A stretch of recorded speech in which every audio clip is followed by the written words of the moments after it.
So the need to conserve energy is the most critical issue in the design of scalable and अब देखो MAC protocols for wireless sensor network. अभी तक हम क्या पढ़ रहे थे, जो एलोकेशन वाली मेथड्स थी, है ना, मतलब आपका जो जितने भी रिसोर्स एलोकेशन दे रहे थे।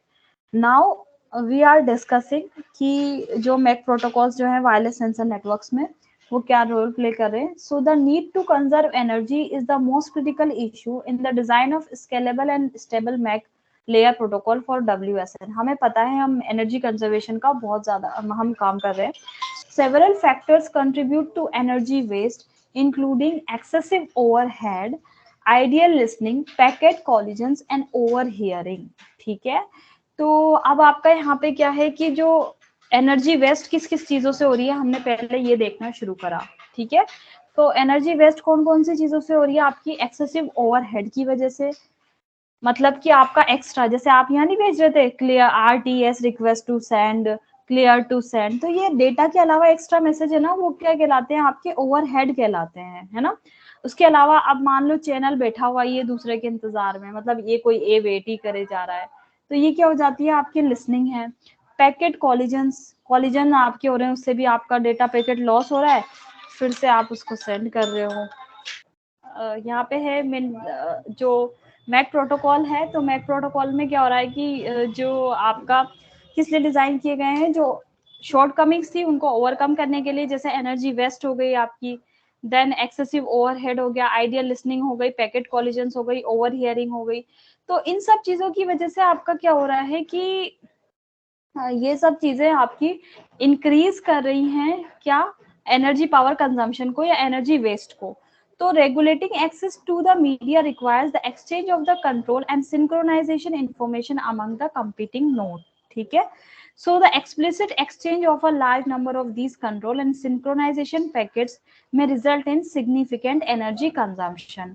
तो long periods of ideal listening may also increase energy consumption and decrease network throughput। तो अब ये बता रहे हैं कि आपका क्या क्या चीजें जो है वो एनर्जी वेस्टिंग करती हैं। So in some cases, energy wasted by ideal listening accounts for over 1/2 of the total energy consumed by the sensor during आपका its lifetime। ठीक है, the retransmission of colliding packets is yet another source of significant energy waste।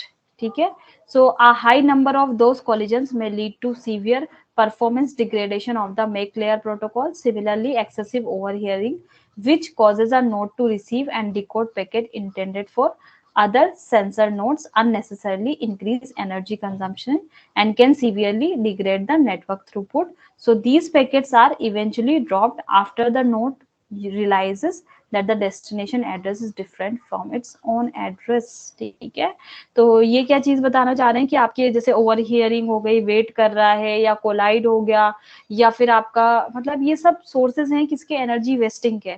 तो अब हम देखेंगे कि इनको हम कैसे ओवरकम कर पा रहे हैं। ठीक है, तो अभी तक आपने कौन से वाले प्रोटोकॉल देखे थे, फिक्स्ड वाले और रैंडम वाले, डिमांड असाइनमेंट। अब हम देखेंगे स्केड्यूल्ड बेस्ड प्रोटोकॉल्स। तो इन एनर्जी वेस्टेज को हम ओवर हियरिंग ये सब को कैसे कम कर सके। हालांकि हमने देखा कि जैसे फिक्स्ड की जो कुछ कमियां थी उसे हमने डिमांड बेस से कम किया, फिर डिमांड बेस से जो थी उसको हमने रैंडम बेस से थोड़ा सा ओवरकम किया। अब लेकिन फिर भी इनमें भी कुछ अपनी ही प्रॉब्लम्स हैं, है ना, जैसे हम कुछ परसेंटेज तक तो कम कर रहे हैं लेकिन एकदम से उसको खत्म नहीं कर पा रहे हैं, है ना। तो ये वाली चीज जो है आपकी अब देखते हैं कि कैसे करेंगे। तो इसके लिए हमारे स्केड्यूल बेस्ड जो है वो प्रोटोकॉल्स आए थे। सो ये अब हम देखते हैं नेक्स्ट क्लास में देखेंगे।